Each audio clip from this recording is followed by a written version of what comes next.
Okay, so it's been 2 days and it's about time to make a video on spoiler talk plus ending explained video, वो भी detail में। So फिर with the spoiler warning चलिए शुरू करते हैं। So hey guys का साथ तुम्हें, मेरा नाम है रॉकी और आप देख रहे हैं रॉकी द वॉचर।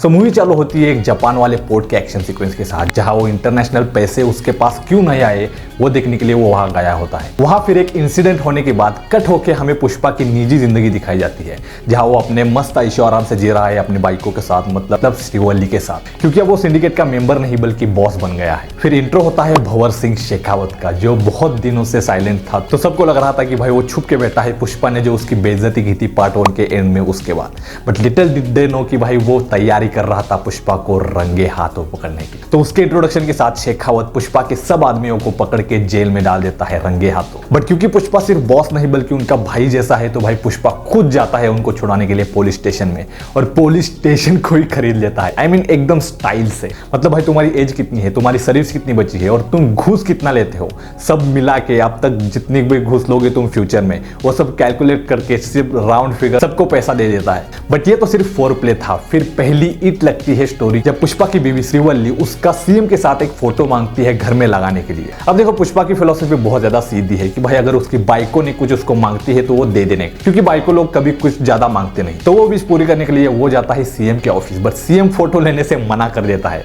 तो फिर क्या पुष्पा भाई को मामूली आदमी समझे क्या? अब सीएम चेंज करना है उनको, तो भाई सीएम चेंज करने के लिए पैसे तो लगेंगे, और वो भी 500 करोड़।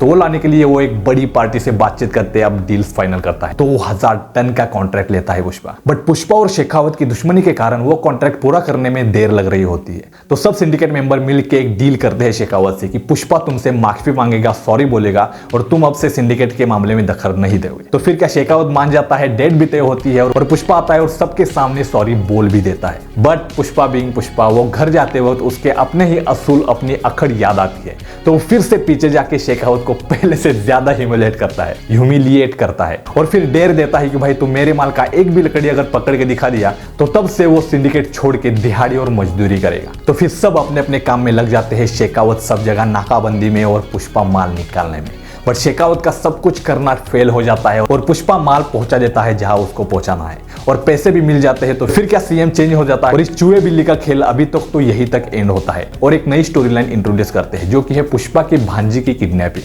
फिर क्या ऑफकोर्स पुष्पा अपनी पावर दिखाते हुए पूरे स्टेट को बंद करवा देता है, एकदम लॉकडाउन स्टेट। सब जगह उसी के ही चर्चे हो रहे होते हैं, और तो और नेशनल टेलीविजन पे वो जाके किडनैपर को धमकी देता है कि उससे वो रपा रप काट देगा अगर उस लड़की को कुछ हुआ तो।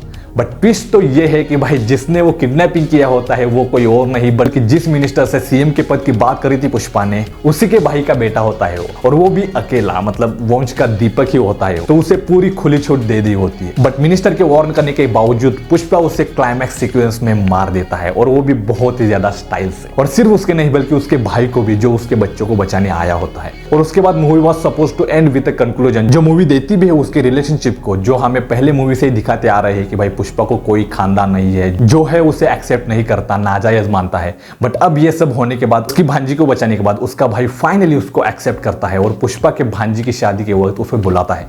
वहां जाके सब गले मिलते हैं, सब एक साथ है। एंड जब वो बोलता है कि भाई पूरी फैमिली एक साथ है, तब भाई something click here, and I knew कि भाई ऐसा ही करेंगे कुछ तो, एंड वही करते हैं। मैं जिसके साथ गया था उसे मैं बोल रहा था कि भाई ऐसा ही करेंगे, कि भाई ऐसे ही नहीं खत्म करेंगे, कुछ तो करेंगे डायरेक्टर। एंड वही हुआ शादी में, जब सब पुष्पा की माँ, पुष्पा की बीवी श्रीवल्ली, पुष्पा का होने वाला बच्चा और बाकी सब फैमिली मेंबर्स थे। किसी ने बॉम्ब रखा होता है वहां गुलदस्ते में, जो हमें लास्ट में दिखाया है, और एक ऊपर एक टेकड़ी पे खड़ा हुआ इंसान वो बॉम्ब उड़ाते हुए भी। तो भाई लास्ट फ्रेम मूवी का यही है कि वो खड़ा है बॉम्ब का ट्रिगर दबा के, और वहां जो शादी का मंडप उड़ रहा है। तो अब वो कौन है जिसने ये उड़ाया है, इस क्वेश्चन का आंसर तो अभी हमें नहीं पता। बट अगर थेरीज बनाने की बात करें तो भाई आई हैव अ थेरी। तो जब वो सेंट्रल मिनिस्टर अपने भाई और उसके भाई के बेटे का श्राद्ध कर रहा होता है, तब उसको भी यही सेम गुलदस्ता मिलता है। बट उससे पहले वो मिनिस्टर बोलता है कि सब आ गए बट वो नहीं आया जिसे यहाँ होना चाहिए। फिर कोई बोलता है कि वो नहीं आया बट कुछ भेजा है, ऐसा ही कुछ, और वो गुलदस्ता दिखाते हैं और उस पे खोपड़ी जैसा साइन वाला कुछ होता है, जैसा पुष्पा के जहाज शादी में वहां भी उसके खोपड़ी पे जैसा कुछ साइन होता है। तो भाई जिस वे में मिनिस्टर ने बोला कि वो आना चाहिए था वो क्यों नहीं आया, गया। तो भाई इससे मुझे एक ही लगता है कि वो काफी क्लोज होगा उसके उनके फैमिली के साथ, यानी उनसे जो मरे हैं। तो अब उतना क्लोज कौन होगा? आई थिंक कि वो उस मिनिस्टर का भाई हो सकता है। जिसे पुष्पा ने मारा वो उसके भाई और भतीजे थे, तो उसका बदला लेने के लिए उसने वो बॉम्ब प्लांट किया होगा। बट खैर वो कोई भी हो, ये तो तय है कि भाई वो पुष्पा एंड शेखावत के लेवल का नहीं है, बट वो काफी बड़े लीग्स में खेल रहा है इनसे भी। तब वो सीन सेंस बनाता है जब मूवी के स्टार्ट का जापान का सीन, कि वो प्रेजेंट होगा और ये सब स्टेरी बैक स्टोरी होगी उसकी पुष्पा। तो वो वहां जापान इसलिए गया होगा कि आखिर लाल चंदन जाता कहाँ है और पैसे कहाँ आते कहाँ से है ये जानने के लिए, क्योंकि भाई पुष्पा अब नेशनल नहीं बल्कि इंटरनेशनल हो चुका है। तो हाँ, I might be way of, but I think this might be the actual story. I don't have any concrete proof but my theories. But what do you think इस थेरी के बारे में कमेंट्स में जरूर बताना। और रही बात कि भाई उस धमाके में कौन कौन मरा होगा, तो भाई आई थिंक सब मरे होंगे aside from Pushpa of course, और शिवल्ली भी, क्योंकि for that push you know कि भाई उसका बेटा और पत्नी मरी है। तो भाई वो ड्रामा बहुत ज्यादा फ्यूल करेगा उसको थर्ड मूवी में रैम्पेज करने के लिए, क्योंकि भाई मूवी का नाम ही है पुष्पा 3 द रैम्पेज। तो हाँ, this is a strong possibility. और ये एक बात कि भाई पुष्पा 1 में हमें पूरी प्रोसेस बताई थी कि भाई लकड़ी कट के उसका कुछ बन के कहा जाता है इंटरनेशनल, कहा जापान में। बट अभी तक हमें श्रीलंका पहुंचती हुई लकड़ी दिखाई गई है, जो कि हमें इंटरनेशनल डील से पता चला। बट जापान कहाँ जाती है, किसके पास जाती है, ये अभी मिस्ट्री है। और पुष्पा भी इस मूवी के स्टार्टिंग में जापान में था, तो वो फुल सर्कल हो रहा है, जो हमें थर्ड पार्ट में पता चलेगा। और आई डेफिनेटली थिंक कि भाई वो कैरेक्टर जिसने एक्सप्लोजिव लगाया था वेडिंग में, वो इस चेन से ही होगा और किसी तरह से जापान से कनेक्टेड होगा। बाकी उस कैरेक्टर की कास्टिंग की बात करें तो भाई ऐसे बहुत सारे रूमर्स है कि वो राणा दग्गुपति वो विलन होने वाला है, यानी पुष्पा फ्रेंचाइज का बिग डैडी होगा वो। बट स्टिल ये एक रूमर ही है, कुछ कंफर्म नहीं है। बट अगर है तो भाई आई एम इन।